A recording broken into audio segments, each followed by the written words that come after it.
Hey YouTube, 79 Herstol's guy here once again.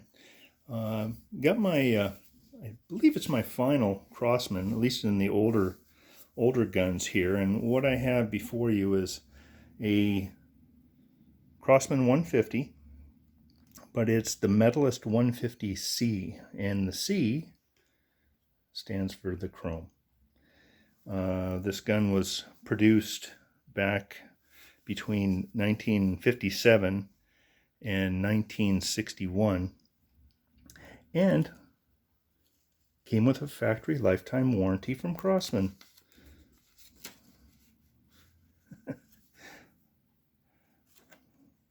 That's the only document or documents that I have for this particular gun.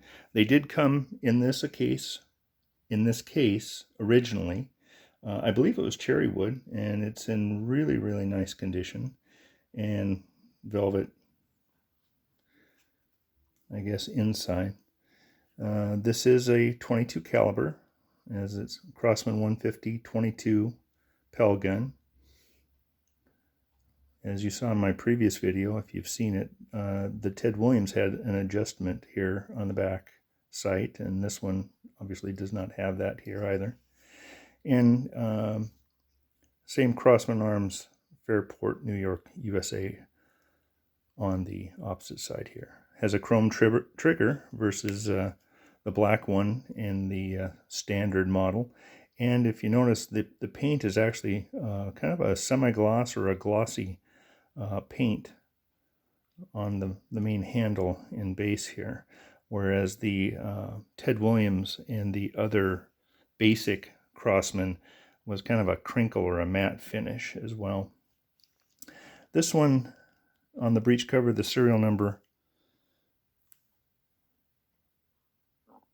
is 438203, and that kind of coincides with that standard Crosman that I had shown you earlier. It had a starting number of 444 and then 3 additional numbers. So it may be that the Crosman series, those breech cover serial numbers were in order through the manufacturing years until 1967 when they ended.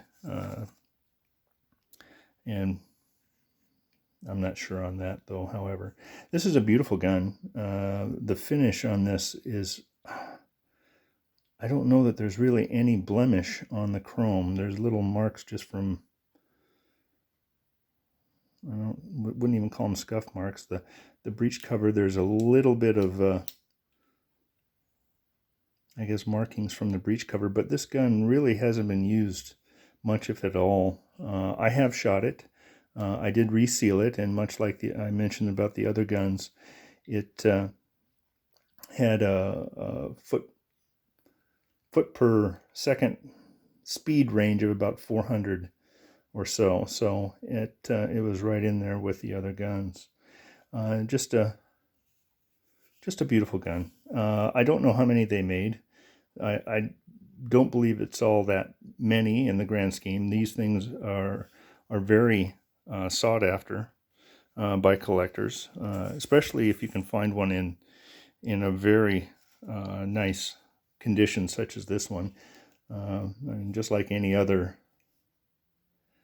gun or item, they will get abused at times over their lifetime, but this one is, no markings here in the grips, really. Little mark there, not really much of anything on the butt of the gun. Just really, really nice overall. And then the case, if you find them, hopefully most of them that I've seen, they will come with the case. This one, I did put a little finish back onto it just to kind of brighten up the cherry color, and there was, generally it was in really good condition overall. Has lost a little bit of some of the layering here on the plywood, and this the edge had started coming up, and I had to put some wood glue back underneath. I think it was on both sides, but just a beautiful gun. And if you were out looking for one, as far as something that was, you know, if you're in your local pawn shop or antique store or gun store for that matter, if you ran across one, I don't think you can go wrong. They're just beautiful. Thanks for taking a look and stopping by again. Very much appreciated.